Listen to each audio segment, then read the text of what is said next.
अस्सलाम वालेकुम। उर्वास किचन लाई आपके लिए मखंडी हलवा कड़वा। जी हाँ, ये कड़वा क्यों होता है ये आपको मैं इस रेसिपी में बताऊंगी। बिल्कुल स्किप नहीं करनी है, आपने एंड तक देखनी है।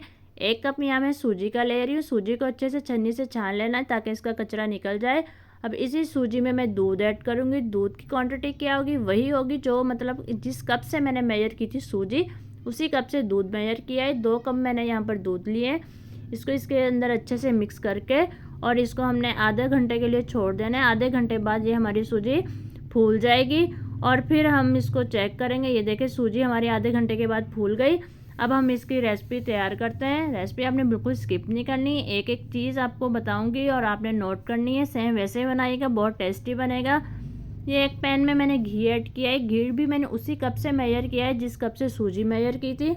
आधा कप मैंने इसमें घी ऐड किया है। उसके अंदर मैंने इलायची, 4 इलायची इसके अंदर हरी इलायची ऐड की है। और फिर इसका तड़का हमने इलायची का करना है। उसके अंदर हम ऐड कर देंगे चीनी। चीनी भी मैंने 1 कप सूजी थी तो 1 कप मैंने इसके अंदर चीनी ऐड की है। चीनी को हमने इसके अंदर मिक्स करना है जब तक इसकी मतलब हम अब कैरामिल इसकी बनाएंगे। कैरामिल बनाते हुए अगर तो आपने बहुत डार्क कर दिया उसको तो ये आपका हलवा कड़वा बनेगा, बिल्कुल भी अच्छा नहीं बनेगा। तो आपने कैरामिल बनाते हुए इसको ख्याल रखना है, जैसे ये कैमिल फॉर्म में जाए, इसका कलर ऐसे कैमिल की तरह हो जाए तो आपने इसको फ़ौरन से नेक्स्ट स्टेप कर लेना है। तो ये देखें ये गुठलियाँ बनी थी। गुठलियाँ बिल्कुल घबराना नहीं है। गुठलियों के बाद ये हमारे इसी फॉर्म में आ जाएगा। आपने चम्मच मुसल से हिलाते रहना है। तो ये कैरामिल हमारी बन गई। हम इसके अंदर वो मिक्सचर ऐड करते हैं जो सूजी का बनाया था। मिक्सचर ऐड करते हुए आपको एकदम से लगेगा जैसे आपका दूध फट गया है या मलाई के टाइप हो गया, लेकिन आपने बिल्कुल यहाँ पे भी घबराना नहीं है। आपने बिल्कुल अपना मतलब चम्मच हिलाते रहना है। और जो कैरामिल फॉर्म में हमने चीनी को किया था वो भी ऐसे हो जाएगी जैसे टॉफ़ी टाइप। तो हमने इसको फिर भी मतलब मिक्स करते रहना है, हिलाते रहना है। आँच यहाँ पर आपने जैसे मिक्सचर डालना है आपने उससे पहले आँच को मीडियम कर देना है। मीडियम नहीं, दम तकरीबन दम पे आपने कर देना है, मीडियम भी नहीं करनी। तो दम पे करेंगे तो मतलब फिर ये आहिस्ता आहिस्ता ये भुनाई में आएगा। अगर आपने नहीं की तो फिर ये एकदम से मतलब जल भी सकता है। तो आपने मीडियम आंच कर देनी है।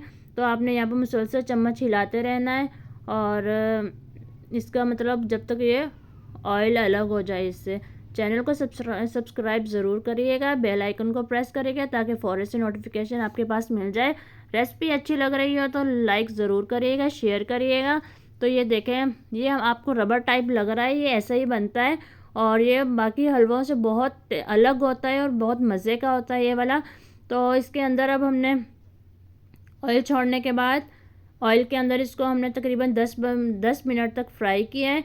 और फिर इसके ऊपर ड्राई फ्रूट ऐड कर देंगे। ड्राई फ्रूट ऐड करने के बाद हमने इसको 5 मिनट दम पे रखना है ताकि जो ड्राई फ्रूट है ये भी इसके अंदर मिक्स वो हो जाए, कच्चापन इसका ख़त्म हो जाए।